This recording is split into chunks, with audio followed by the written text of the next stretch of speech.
Hi, this is Gough from BeernutsProductions.com, and you're listening to Genuine Chit-Chat podcast with my pal, Mike Burton.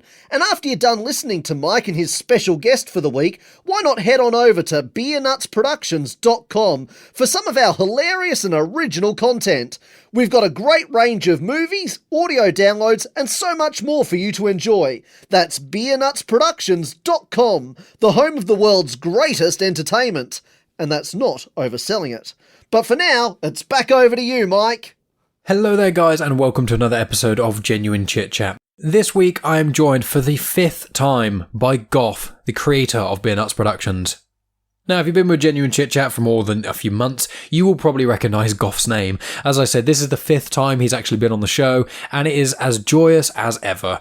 We talk about his new film, The Book Club, which is a lot of fun, as well as a lot of the new behind-the-scenes stuff he's been putting on the Beernuts YouTube channel and things that are, some of the parts are genuinely almost as funny as the films themselves. They are excellent. And then we also speak about his new podcast that he started. So lots of cool things here, and it's quite a nice short conversation, so it's all in here in one go.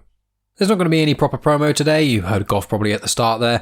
And in the description, there are links to his various social media pages, his YouTube channel, and also the website. So make sure you check that stuff out after you've listened to this conversation. And there's not really much else to say, so I'm just going to let it get going. So here is Gough of Beernuts Productions. Welcome to Genuine Chit-Chat, where we have honest conversations with interesting people. And I'm your host, Mike Burton.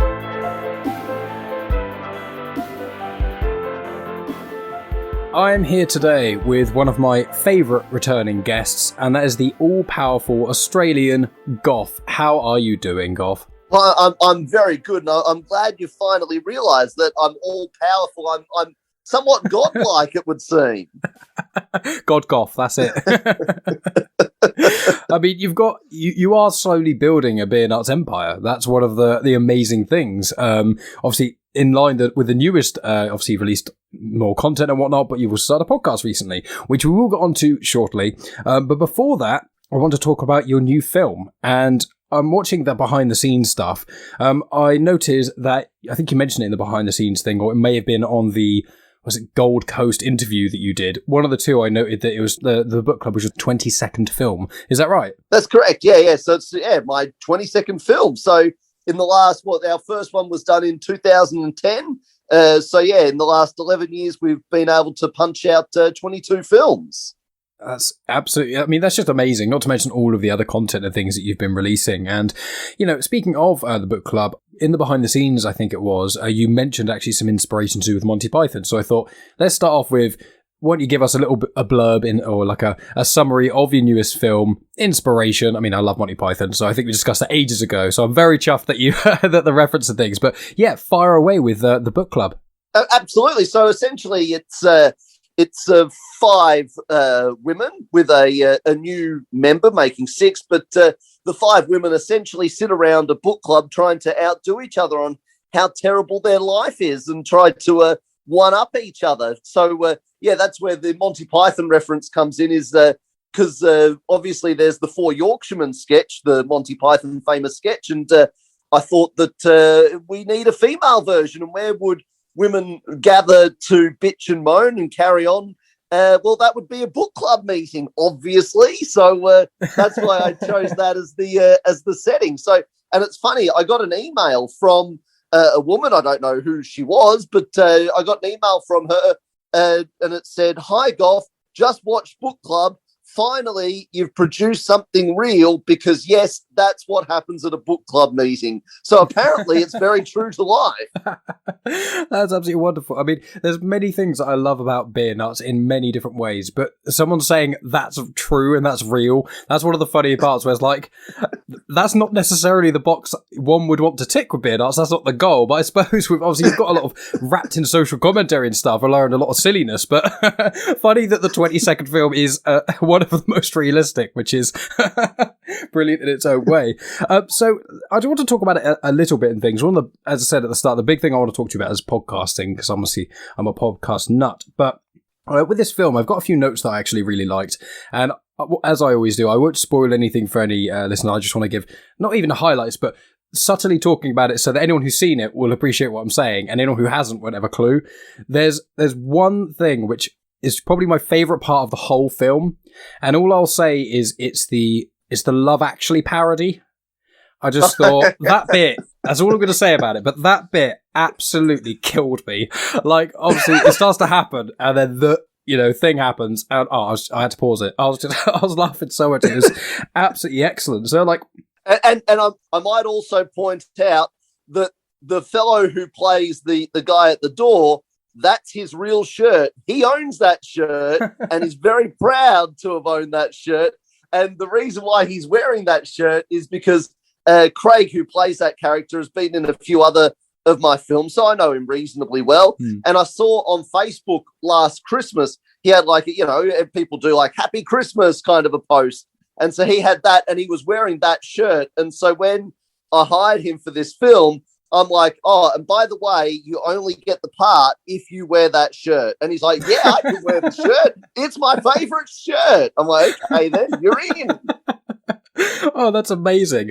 And it's one of those things where we look about the book club one is it felt like in certain ways you had more room to roam when it came to sketches and things, because obviously with the multiple films we've discussed, sometimes there's more of a narrative with quips put in or visual puns, things like that, and then other ones are slightly more sketch orientated. But this one felt like how did you go about making this one like in your mind? Because it felt like did you have the sketches first? Did you have the book club first? What was the sort of process?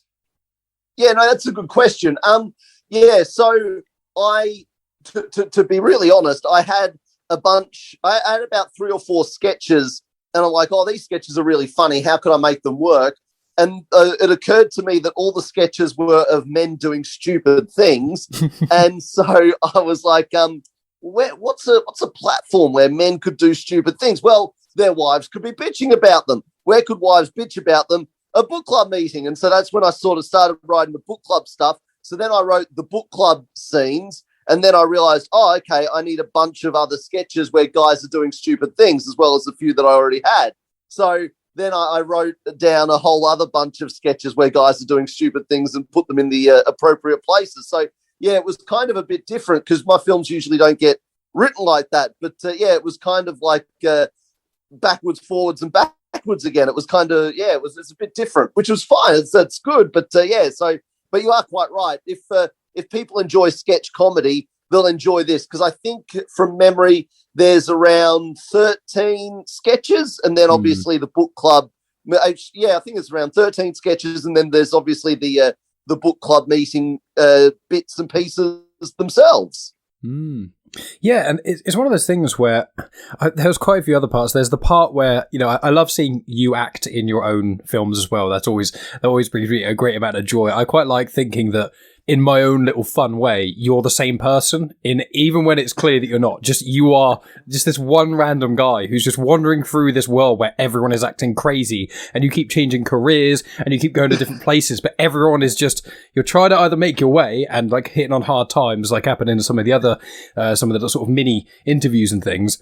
In that one where you're in the club in air quotes, or the party, and you're speaking to those two people. And once again, I won't spoil it, but it was that was one of those brilliant ones where it starts and you think I thought I knew where it was going to go. And what you do quite well is, I can't remember what the term is, it's a comedy term, it's like a false switch or something, where you think it's going to go somewhere and then it doesn't, and then it flips. And you do that quite a lot in a lot of your comedy, but I think in that scene specifically it was excellently done. Oh, thank you very much. Yeah, so in regards to the first part of your comment, my acting range is very small. So I'm about 5 degrees either side of my own personality. So you're quite right. There's not a lot of room for me to go. So I just sort of play the same sort of dude all the time kind of thing. So that's just what I do. But and also you alluded to that particular scene. There's a dog involved, and that dog is actually a properly trained dog. And it wasn't easy to find a dog that will actually do what you want a dog to do, because people will see on the behind the scenes documentary that he's doing a whole bunch of little tricks and stuff, and he actually does obstacle courses. And the woman who owns the dog, Rachel, she put a thing up on Instagram. He won some certificate award thing at some obstacle course last weekend. So yeah, that little miniature Dachshund, who's a little 6 kilo little dog, is quite a clever little dog. But it wasn't easy to find him. I actually went to a bunch of dog obedience schools to try and find a dog that was actually trained, which I did. And yeah, a lot of them weren't very cooperative. But the lady at this particular one, she said to me, "Oh, one of my trainers, she's got a couple of dogs. I reckon she'd be a good fit." So, and she was. So yeah, that all worked out very well. So, but it wasn't easy to find a dog that will actually do what you want a dog to do. I can imagine so. And so, sort of linking in with the behind the scenes things, one of the things that I really liked was I found that the behind the scenes, they have their own humour in as well. That's what I really liked. So, like, you watch the book club and it's like, oh yeah, that's really funny, 15 or so minutes and it's brilliant. And then you watch the behind the scenes, which I think is about just under 10 minutes or so, 7 to 10 minutes. And then in amongst that as well, you had comedy and things. And one of the things I laughed out loud once again when I was watching the behind the scenes thing, which I did not expect. It's such a small part, but it's just when you do the Scrabble sketch. Yes. And things, and it's just in the behind the scenes thing. You said something like, make the pieces on, because the joke is like there's words written on the Scrabble thing, and it's like you said, make them separate so even the dumbest person alive can get the joke. And that line just killed me because the joke is so obvious. I won't spoil it, but when you see it, you're like, how would anyone not get that? And I just like how you'll be like, look, you got to do it so it's so dumb. I know the joke is dumb anyway, but you've got to go beyond that. Like, imagine the dumbest person in the world's watching. You've still got to make it clear. That just killed me. It really did. Well, there's actually another line in that which tickled me because obviously I got Kira to do that particular doco for me, so I didn't know what she was filming and stuff because I gave her pretty much free rein to do whatever she wanted to do because she's a very good little filmmaker in her own right, besides being a great actress. And so there's a part in there where I say to Pete, the production assistant, I say to him, "You sound surprised, Pete." And he just says in the driest voice, "No, I'm not surprised. I'm never surprised at anything you do." And that just tickled me because I've known Pete for a long time, and that is just that's just pure Pete. So that's how that works. But yeah, you're quite right. It's funny with the actual Beernuts Productions website itself. My computer man, because I'm the creative one, I'm not the technical one at all. So my computer man Hassan, I always say to him, always, you have to make sure the website is appropriate for the dumbest human being alive to work, because we want them to go on there, be able to find what they want to download it, enjoy it, come back and download something else. We don't want them having to remember passwords and having to click 1,000 times to download what they want to download. You have to design the website so it's for the dumbest human being alive to use. So that's pretty much my theory a lot of the time. So yes, we're always going for the lowest common denominator. And with your behind the scenes things, is this going to be something, because obviously you've been doing it for the last few and things, and I want to say I've been loving them. All three of them that I've seen have been absolutely brilliant. And I think they all feel a bit different as well. And I liked how I think it was the Random Facts doco. That's the one where it starts off and you're going, oh hey, hey, and everyone's like, get away from me, what are you doing? And everyone's just being really rude to you just for the first 5 minutes, and you're, oh, let's get the guitar. It's like, better not. It's like, better not do that then. And it's just that was just really funny as well, because when you're thinking about, you seem to put in jokes in places where I wasn't expecting them, and they catch me off guard in the best way. And that's obviously a lot of part of comedy, is if you don't expect it, it's normally funnier. So with behind the scenes, is that going to be something you're looking to do for all the future films, or when it's convenient? What's your sort of thought on that? Yeah, pretty much both of those things, I would say, because it's they are a lot popular than what I was initially thinking. And it was you're one of the people who was really on me to get stuff like this happening, because you're like, people really like this. And I'm like, yeah, they probably do, but I can't be bothered. And you're like, well, you probably should be bothered. And I'm like, yeah. And then my marketing, Savannah, who does my marketing, she's like, you need to do more videos. I'm like, yeah, I've heard that before. And then other people, then I did one, which was the first one I did was that 50 random facts one, which if people go onto the Beernuts Productions YouTube channel, they can watch all of the YouTube stuff that I've done. And obviously they're all on there. So you can watch everything on the Beernuts Productions YouTube channel.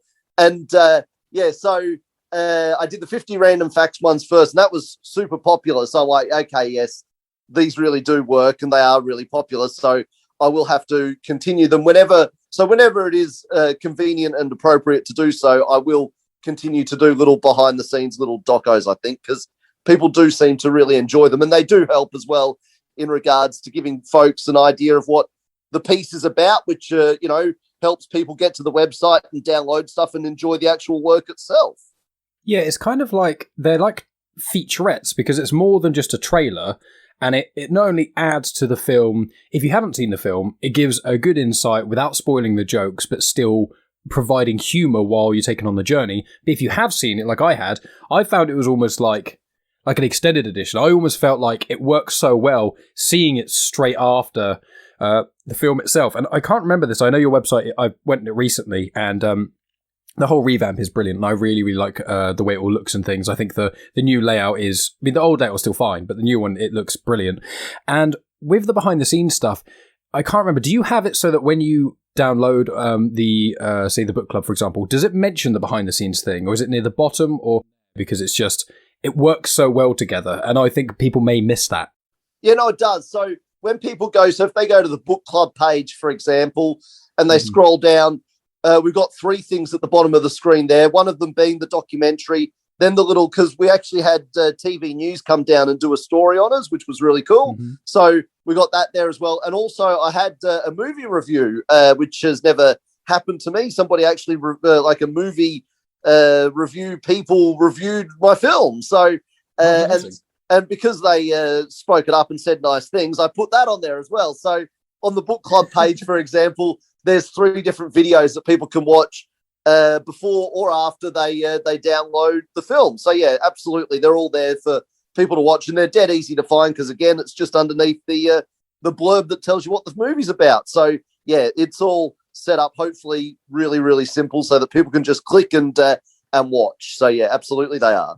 Yeah, I had a little browse on there before, and obviously you've got the media tab, which is all the appearances you've done and things. And because when I went on your YouTube channel, where I watched all these behind-the-scenes stuff, that's when I saw that TV spot that you mentioned. It was just quite cool that you're getting more of a spotlight and things. And it's one of those things, obviously, whenever you've come on the show, that's one of the reasons I've had you on so many times, because it's just like, obviously you're a lot of fun to talk to, but anything I could do, even small, to help people just know about what you're up to. And I've spoken to a few people since we last spoke. I've spoken to 1 or 2 people about you, and 1 or 2 of them, out of I think the 2 I spoke to, one had heard you on my podcast, and the other one had heard you on someone else's podcast as well. Because I know, obviously, I think you're on the American Slacker podcast, and I think that's how we got connected. And then I know a few other people. So you're doing a good job because you're becoming a name, and that's what you need to do, kind of in a sense. First, is like get it so everyone knows your name and vaguely who you are, and then from there, you can then start to capitalize on that in a sense. But because you've got, the social media presence as well as I think news presence now as well, and loads of cool stuff on your YouTube channel, it's just, that's why I said God Gough at the start. It's just, you're becoming multifaceted. You're going on everywhere, and it's amazing. That's it. I am a whore. I will go on anything. There's no doubt about it. Absolutely brilliant. So with the behind the scenes thing, last sort of point on behind the scenes, I just want to say to people who are listening, just to really hit home and really watch them, because I really, really enjoyed all 3 of them for different reasons. And one of the things that I really liked, and this links in with your podcast, is I like how much fun you and the actors have, and how when it was the behind the scenes stuff, even if you could kind of vaguely see when people didn't know they were acting, you and the actors were just having this back and forth where it's, as you said, I'm not surprised by anything you do, Gough, and things like that, where it's just like, I think it was just a lot of individuals. I think Kale is a big one that I want to talk about because I loved your podcast with him. Yeah, so with Kale on the Melanie Holden one, there's a lot of bloopers on that particular one. Yeah. And a lot of the time I'm just insulting him the entire time. So yes. And then you listen to him on the podcast, and that was like, I've listened to the majority of them now. I've been binging them the last couple of weeks. I'm working from home and stuff, so I don't get the normal 2-hour commute. So my podcast listening has gone down by about a quarter. So I'm like having to, like, this week I'm just going to binge this podcast, and this week and so I listen to a lot of most of your shows, and obviously the musicians you've had are really cool, the magician, etc.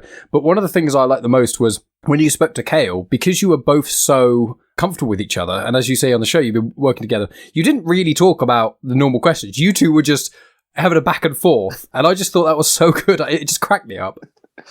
Yeah, no, he's a good lad, Cale, and because I'm starting work on my next project, and he's going to be involved in that one too. Because he's a good actor, he's a really good actor, and he's a lot of fun to work with, and he does a great job, and he's never a problem. I mean, I just have to tell him what to do, and he does it straight away. So yeah, he's a good lad, Cale. So there's no doubt you'll continue to see Cale pop up from time to time in Beernuts Productions, little bits and pieces. So yeah, absolutely. Wonderful. And last thing before we get onto the podcast is with your actors, once again, in the behind the scenes stuff, the mention was, I can't remember who said it, but I think it was in the 50 Facts one again. One of the I think it was an actress, said that they really like your attention to detail when it comes to audio, because obviously some of the other directors they've worked with, obviously due to yourself being a legally blind individual, it means that you have a heightened sense for the other sort of things to listen out for, literally, you know. So with that, do you find that with certain people you work with, because you said before in your own podcast, I think you did it with Randy Feltface, you said that no one collaborates with you because you're a pain to work with, which I don't think that would be the case. Maybe I'm wrong. Maybe I'm assuming too much, but like with that part of it, I assume now that you've been doing it for so long, a lot of the actors that you use, not only do you kind of reuse them, but a lot of them probably know what you're like in a sense. So do you find that making films now is a lot easier than it was with the actors and stuff? Yes. Yeah, I think that's probably a fair call, because you are right. The actors know now what I'm like, so they know what I like and what I don't like in regards to performance and all that sort of stuff. So they sort of come in, and the rehearsal time with those who I've worked with before, the rehearsal time is a lot less, because they kind of get, as long as they know what I'm thinking and what path I'm on, they kind of get the jokes and they can just sort of roll then. So they're cool. But yeah, with the new ones, it's obviously a bit more tricky, but and I have found over the years as well, which I think I mentioned in one of the behind the scenes pieces as well, is that once somebody has their voice correct in regards to their tones and inflections, their face will naturally follow. So you don't really have to worry about their facial expressions, because their face will just copy what their voice is doing.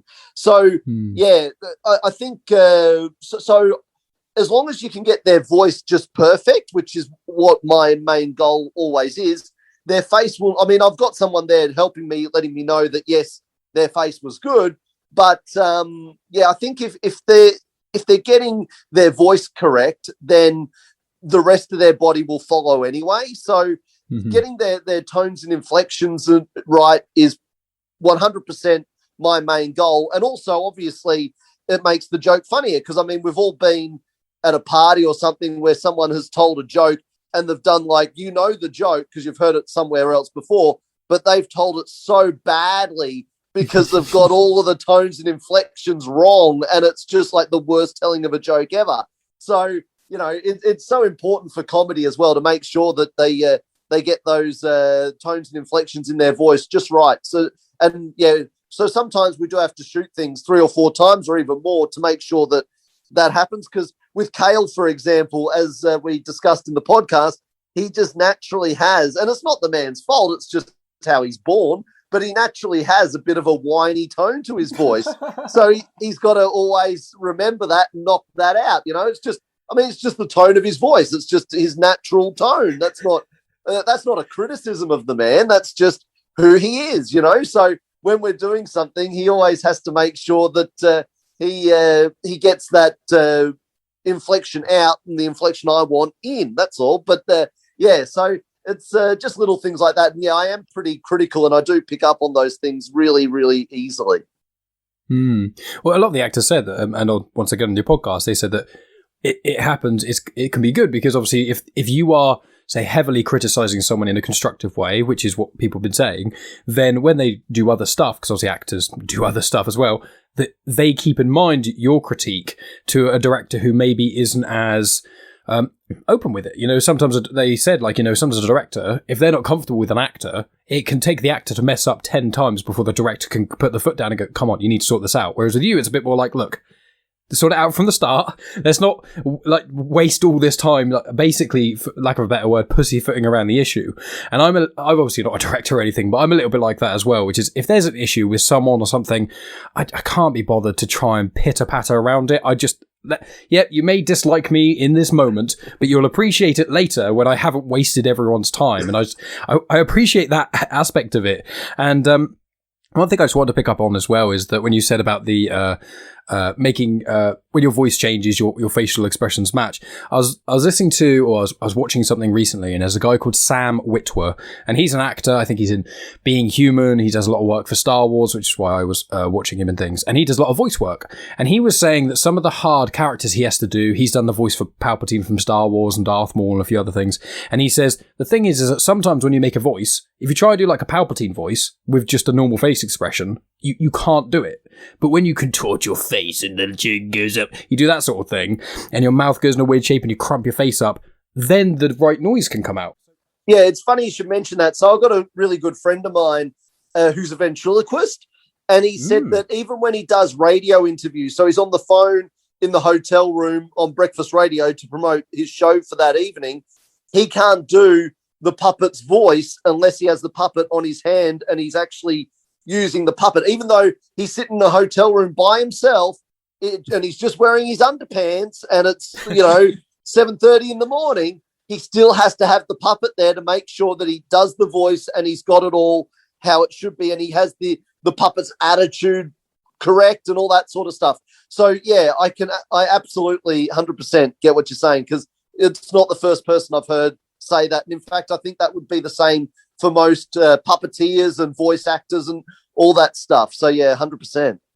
And it comes across like in your art as well when you release your content. I've never watched any of your things and gone, oh yeah, that guy's voice is right, but his face is all wrong. Like I've never thought that. So clearly that's 100% right in things. So let's talk about the podcast then, because that's the newest thing. Obviously the film it was really cool and I really enjoyed that. And the behind the scenes thing, as I say to people, check out the behind the scenes thing if you haven't already checked out the book club.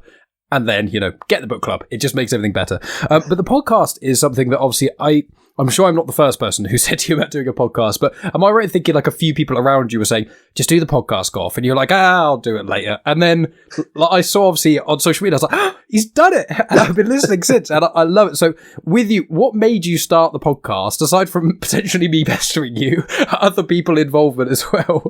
Well, I thought that if I didn't, Mike would get a plane down to Australia and beat the living suitcase out of me. So I thought I was tempted. No, it is. I've actually I've been surprised on a couple of levels. I've been surprised how popular it is. I was not expecting it to be popular. I know that sounds terrible, but I wasn't expecting it to be as listened to as much as it is, and also. I've been surprised at how much fun it is to do. It's actually really fun to chat to these people. So yeah, it's quite surprising on a few levels for me. But it was more a case of you're quite right. There was quite a few people saying it's probably the right thing to do, and also you see folks. I mean, Conan O'Brien has a podcast. Dr. Phil has a podcast. Everybody's got a podcast. And it just, in a marketing sense, it's very good for your brand as well to have a podcast. So, there was a lot of reasons that ultimately I was like, okay, it's time to jump on the podcast bandwagon. And you've been loving it. It's one of those things I wanted to ask you about specifically is you said that you enjoyed it. And it's one of those things that when I started the podcast, like this is 3.5 years old now, nearing 4 years in September, I think will be the 4-year anniversary. But I'd been doing it a month or two before that, prepping episodes and stuff. And I just did a plan just to chat with my friends as a creative outlet and a good excuse to have long conversations with my mates without getting interrupted by annoying things. And I was like, I'm just going to put the internet. And then it's because it picked up and, more and more people listen. I've got followers and people who pay me for this because I have a Patreon now, which is madness. I'm very thankful for all the Patreons, but I'm like, people are paying me for this. This is madness.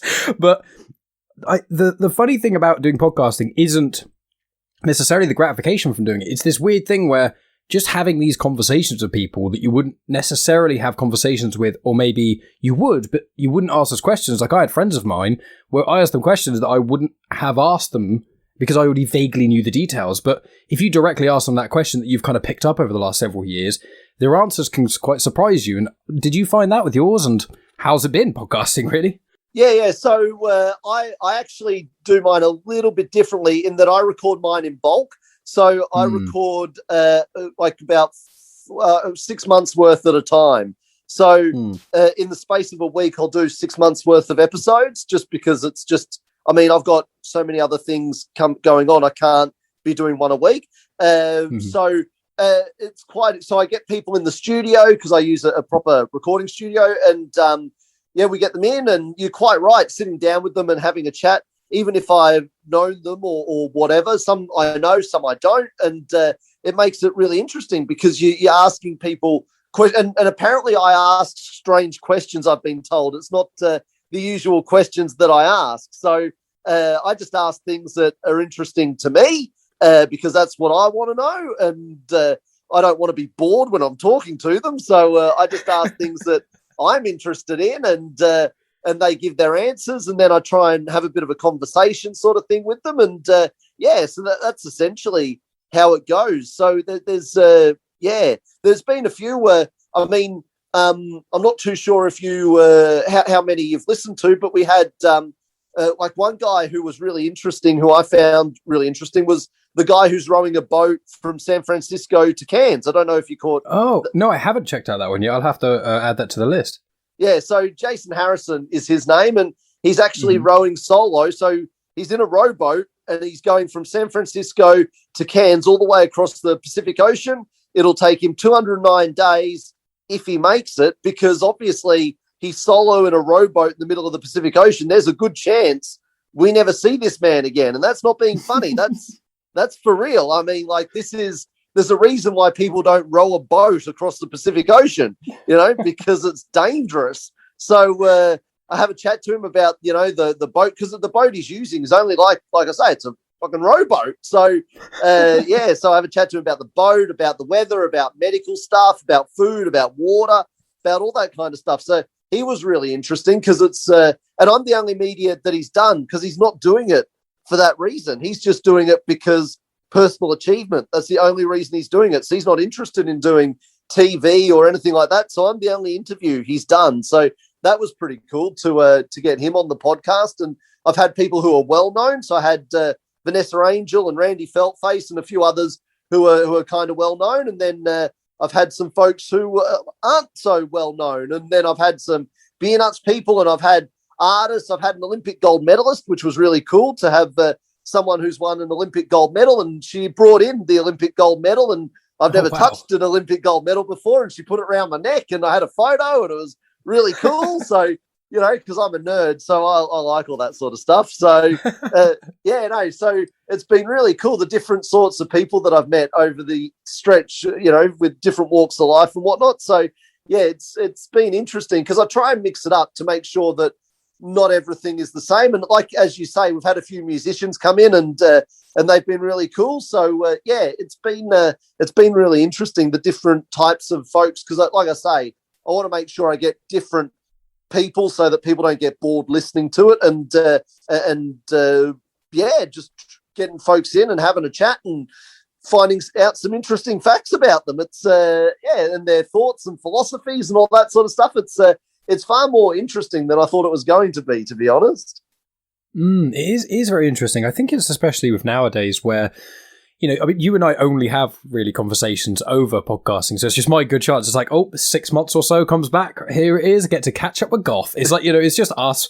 I just want to talk to you about your work. And, that's really, and I record it and put it on the internet. But it's one of those things that there are certain people, like, obviously I've been doing my show for bloody ages. I'm trying to get different guests on each week and whatnot, and obviously I release some of my chats are like 2+ hours long, so I can sneakily just split it in half and release them like that, which does get me out of a few issues sometimes. But sometimes I also, like you are, I'm trying to be like, okay, I don't want the next 6 releases all to be about Star Wars stuff, because although I'm a massive Star Wars nerd and I could talk about Star Wars for probably 20 hours straight, and I do because I got another podcast that's all about Star Wars anyway, it's like I try not to have everything about nerdy stuff or movies or Star Wars or whatever. I try and vary it, and it's really hard sometimes, but that's what I like about your podcast. Like I was listening to it today for about an hour straight, and also what I like about it is that some podcasts work really well when it's really long form. And I've found in the past that when I listen to podcasts that are 20 to 30 minutes at times, sometimes they can feel a bit short. But I found that with your ones, you manage to pack a lot in. And one of the things I like as well is what you've learned very quickly and amicably is that and I didn't learn this, for maybe even argued I still haven't learned this, is that when you have someone on, you have to let them talk as well. And I know that in the behind the scenes stuff you've done, a lot of people have said, oh, you're a really good listener and that sort of thing. And it's like, I'm just intrigued of, do you think that your blindness, do you think that has maybe helped you when it comes to being a conversationalist? Because you come across like a natural in these, and some of the questions are brilliant and really, really interesting stuff.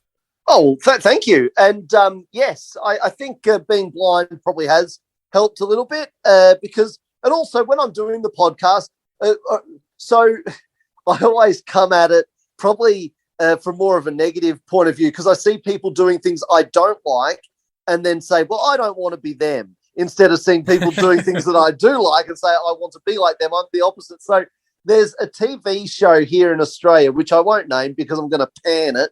And it's a panel of 4 people, and they're like, there's like one of them or 2 of them are journalists. Like 2 of them are journalists, and then one's always a comedian, and the other one's like just a random kind of a celebrity type person. And and it's like it's an hour show, and they like interview people, but they never listen to the answers, to the point where you could literally say, I killed 10 people today, and they go, okay, and they just move on to their next question.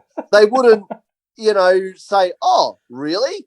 Tell us more about that. They've got their list of 4 questions. That's what they're going to ask, no matter what you say, and they're not paying any attention to your answer. And that's that. That's how this is going to work. And I can't watch the show. I literally, even if they've got a guest on that I really, really like, I can't. I'll give you an example, right? So I love Ross Noble. I think he's really, really funny, the British comedian. I'm sure you know of Ross Noble. Yeah, he's great. Yeah, he's fantastic. And he's a wonderful guest to have on a show, because you wind him up and he goes, right? He's cool. So they had him on, and they keep cutting him off. Like all the time, they're cutting him off to go with their next dumb question. And I'm like, just shut up, man. He's in the middle of the bit. Let him go. You know what I mean? And so watching that and seeing how badly they do this, they're on national television. I mean, like I scratch my head sometimes at in Australia, we have the worst TV you could possibly imagine. It is frightful. So I can't even explain. So in any case, it's just the worst. So in any case, I'm like, the last thing I want to be is those people. I don't want to be those people. So when I ask a question, I'm going to pay attention to their answer. And if they say an answer which is really interesting, I'm going to continue that line of conversation, forget what my next question was going to be. So that's essentially how that works. I have actually, if people want to see the setup and they go onto the Beernuts Productions YouTube channel, I actually filmed one of the interviews. So I think it's episode 4 with Kim Pillick. I filmed that. So the entire episode I put on camera, and we put that up on the YouTube channel to give people a bit of an idea of how it all works, because there's no editing involved.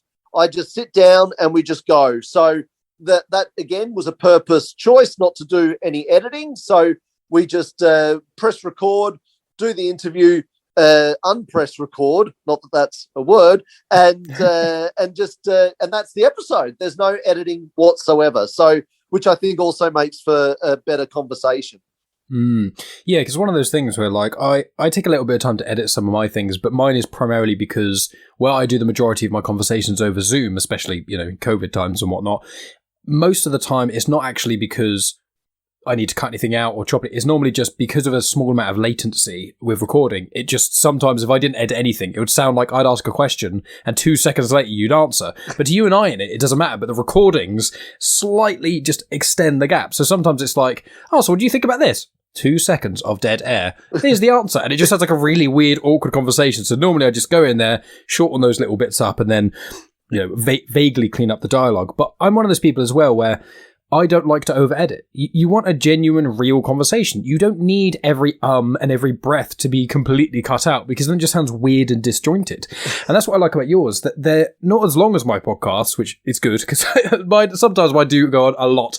But I like that they are the perfect length for what they they're trying to be. That's the beauty of them. It's a half an hour conversation, and you can hear it when you ask a certain question, and then you have got a follow-up. But because of what the answer was so interesting, or it goes off on a tangent, instead of referring to your notes of, I've got these 5 questions to ask, you go, oh, well, this tangent sounds cool. Let's ride with this. And I think that's one of the reasons it makes you a good interviewer, because that's not something I learned to do for a long time, because I was like, as soon as they finish talking, I want to get this point in. And now I'm like, let's just write it down. And then if it doesn't come back, I'll have them on the show again, and then I'll be able to ask that question. So I just think the way that you're doing it is, you've done it. It almost sounds like you've been doing podcasts for years. When you have, I suppose you've been on podcasts for years, so you know what you hate being, what kind of questions you've been asked and things. Back to what things you don't like.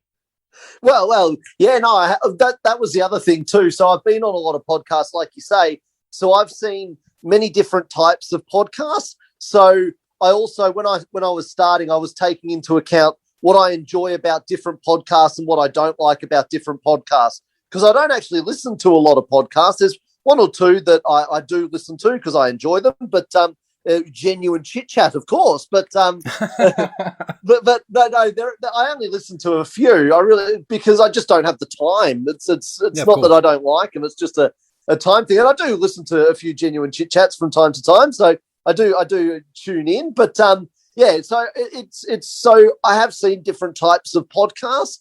So I was like, well, I don't want to do it like those guys did it, because I don't really like that style. And that one over there, they did a good thing with this, but I didn't like that. And so, yeah, I did sort of take a few little ideas and cues and tips from different podcasts that I've done over the years. So that is a fair comment, yeah. Yeah, it was one of those things as well. I know you only joking and pulling my leg, but I never get offended when people, like, I would never expect anyone to listen to every episode of Genuine Chit-Chat. I've got one mate of mine, Tony, and he is trying his best to listen to all of them. And it's just one of those things I say to people, is like, my back catalogue, especially now, is hours and hours and hours and hours and hours of content. I talk to so many different guests. There is no way someone is going to be interested by every single one, except Tony, who was probably listening to this and going, no, Mike, I am. Apart from Tony and me, no one else. Like, there's some people who listen to like 90% of the podcast. There's some people who just listen to one in a few. I've got mates of mine who still apologise to me saying, I still want to listen to your podcast. It's like, it's not for you. You interact with me on a daily basis. You don't need to hear my voice anymore. You are okay. And it's just what I say to people is like, if anyone has even considered listening to my podcast, has even uttered the word genuine chit-chat out loud, that's enough to make me happy. I don't expect people to listen to that a huge amount. But back to your podcast, I know we're getting near the end of time, because for people who don't know, we're recording, and because I'm a terrible person, I've made Gough record in the week instead of where we normally record on the weekends. And for me, it's 9:45 at night, and for you, it's like 6:45 in the morning, isn't it? That's correct. Yeah. So I can see the sun rising. The sun is now up. So there we go. So yeah. When we started, it wasn't. It was just like dim twilight, or dusk, or dawn rather. So it's one of those funny things that I appreciate the time you spent here, Gough, and sorry you've got up so early. But I'm really, really happy to hear that you've been enjoying podcasting so much and things. And I just want to ask one more thing that we haven't touched upon, which is the negatives of podcasting, if there are any. There are, I'm joking. But like, out of interest, I'm not naming names, have you had any... With the podcasting, have you found any parts of it annoying? I just want to throw my hat and say, sometimes guests cancel, and that is a ball ache and a half. But obviously, you record in a slightly different way to I do. So don't have to name names or anything. I was just intrigued if there's anything that you've done with podcasting that was unexpectedly annoying that you didn't expect. Yeah, finding guests, generally speaking. So, yeah, because I've emailed literally hundreds of people, people that I know, people that I don't know, well-known people who aren't so well-known, and just getting people to agree to do it is really, really tough. Like that's without question the hardest part of it, without a doubt. So yeah, that's there's nothing else I find difficult about it except for getting the people in there to start with. So yeah. I totally sympathise with that. Well, I mean, this has been absolutely wonderful, and you've been so generous with your time, Gough, and I'm sure later in 2021 you'll be on the show again, and we can talk even more about these things. But just sort of final wrap up then. Obviously, you've spoken about book club and podcasting behind the scenes. What do you want to tell everyone? Sort of final statements. I'll include links in the description to the Beernuts website, which is all lovely, the YouTube, which is brimming with content and things, and all the usual sort of social media jazz that we normally put in there. But final things you want to say to everyone listening? Oh, well, it's just beernutsproductions.com, support independent entertainment. And if you want to sign up to the podcast, that'd be great. If you don't, that's cool. But beernutproductions.com is the place to go. So we've got all 22 films. We've got our audio downloads up there. We've got the podcast up there. We've got a couple of books up there. But the new film book club, people have been enjoying it and laughing a lot as you have, which is great. And I just want people to support independent entertainment and to enjoy the work that Beernuts Productions does, and to go to beernutsproductions.com. That's pretty much as I said earlier, I'm a whore, so I'm happy to sell myself. It's not a problem at all. Just see how many times you can fit Beernuts Productions into any conversation possible.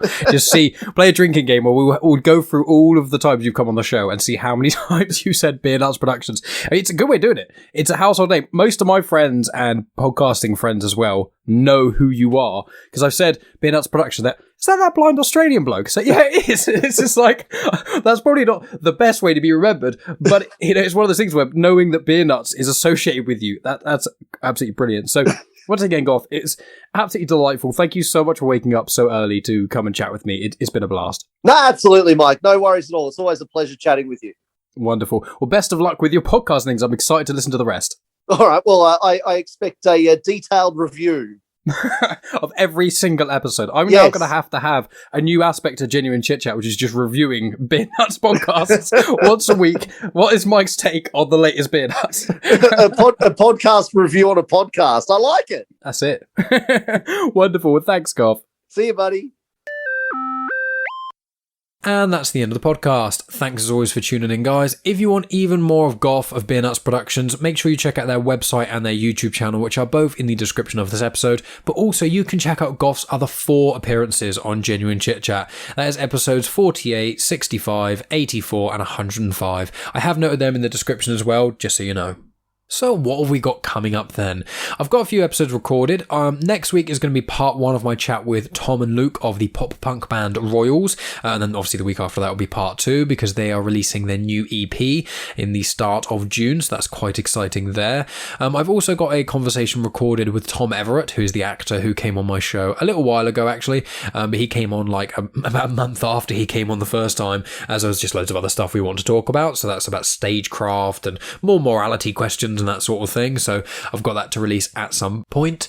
I've also got a conversation recorded with Michael McCormick, and it's quite a long one, and there's video to that one as well that I've kept. And he is a puppeteer. He actually controlled a lot of the puppets for Dark Crystal, the film by Jim Henson. He did a fair amount of work on that, but he actually did a lot more work on the film Labyrinth with David Bowie and Jennifer Connelly, obviously both made by Jim Henson. And yeah, he showed me some of the puppets he used for Labyrinth, how he got into the role, why he likes puppets so much. And because I've kept the video for that, because I record on Zoom or Skype and things, because I've kept the video of that, I'm actually going to release that on my YouTube channel as well. I'm going to release it in its entirety. It's not going to be for a few more weeks yet, but I thought I'd flag that to you guys, because he just shows me some of his really cool puppets, and I just thought, it's a bit of a waste to throw away the video that I've got there, so I'm going to pop that on the YouTube channel, but I'll let you guys know when that's sort of incoming. In addition to that, what else have I got? Well, I'm starting a Comics in Motion book club on the feed of Comics in Motion, which is where my Star Wars podcast airs every Saturday. That's going to probably happen in about a month or so. I've also been on a few other podcasts as well. I should be on an episode of a podcast that's coming up soon, but I don't like to sort of say things until they've actually been released, so there's going to be another guest spot I've been on recently. I was also on episode 16 of Frank Burton's I Like the Sound podcast. Frank Burton's been on the show quite a few times to talk about Ragbag, his books, and all kinds of other things, bits and pieces, so you can make sure you look out for that. Obviously, I mentioned my other show, Star Wars Comics in Canon, if you like Star Wars stuff, or even if you're not overly a fan of trying to get into all the animated shows and watching all of the content under the sun, you can tune into my Star Wars show, and it's a really good way to kind of hear about the comics, hear about the narratives, hear about the connections to other stuff, and get a general feel. And you don't have to read any of the comics. I do it in a specific way where it helps you if you've never even read a single Star Wars comic. So there's lots of connections there, as well as others I've done whole episodes of like Darth Maul and Count Dooku and that sort of things. So make sure you check that out. That's also on the Genuine Chit-Chat's YouTube channel, or you can find it on the feed of Comics in Motion, which I really recommend because Comics in Motion has like a different show every day of the week, and it is amazing. What else have I got aside from that? Well, I have got my Patreon, patreon.com/genuinechitchat. If you sign up for as little as £1 a month, you get access to the Patreon feed, and on that you get access to an extra show that myself and Megan do. We release 1 or 2 episodes a week, sort of depending. We watch TV shows, movies or documentaries and give our afterthoughts on them. The show's called Afterthoughts. So we talk about those. We've been watching the Star Wars films, the MCU movies, Mitchell and the Machines is a recent one we watched, the Rocky Horror Picture Show, Little Miss Sunshine. So there's quite a wide berth of things that we actually watch, and we talk about all of them. We do them in individual episodes. Each episode is like 10 to 20-ish minutes long, some up to like half an hour. The one about Spider-Man 3 is probably my favourite. It's hilarious because Megan just rips Spider-Man 3 to shreds because she was not a fan of that film. So we talk about that for like half an hour, which was great fun. I just got back from a little weekend away down in Somerset, which is the cider county or cider country, one or the other. It's a county in England that has a lot of cider, and I love cider. So I went on a cider tour recently, because Megan got it for me for my birthday. And in the drive home, we recorded a little podcast for about half an hour. It's on my phone, so obviously the quality isn't as perfect. I say perfect, isn't as great as it should sound with this mic, fingers crossed. Otherwise I've spent a lot of money.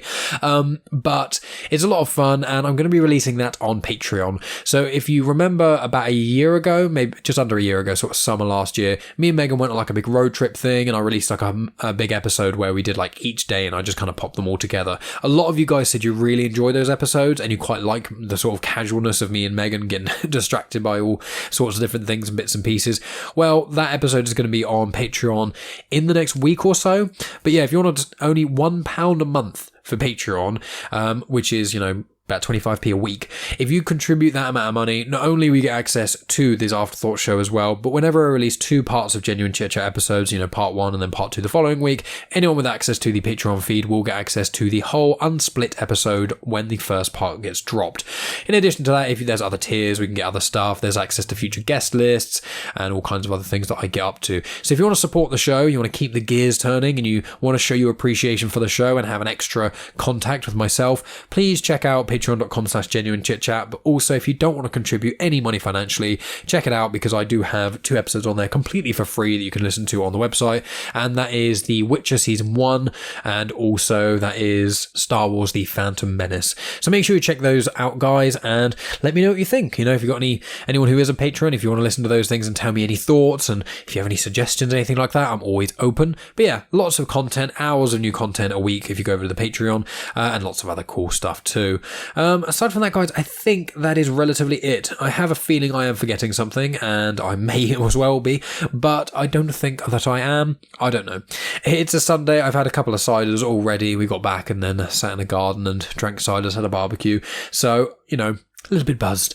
But aside from that, guys, I think I'm going to go and relax for the rest of my Sunday. So I really hope you guys enjoyed this episode of Gough. Make sure you give him all the love on social media. Tell him that you've been listening to the show and how much you enjoy him coming on so frequently. And just the usual stuff. Thank you as always, guys. If you want to support the show non-financially, share on social media, talk to your friends, write reviews on the various social media places that you listen, and tell people, random people on the street, scream it at people in the street, just genuine chit-chat with no context, and it will increase my listener base. I just know it. Anyway, guys, thank you as always for listening, and I'm going to be back next week with Tom and Luke of Royals.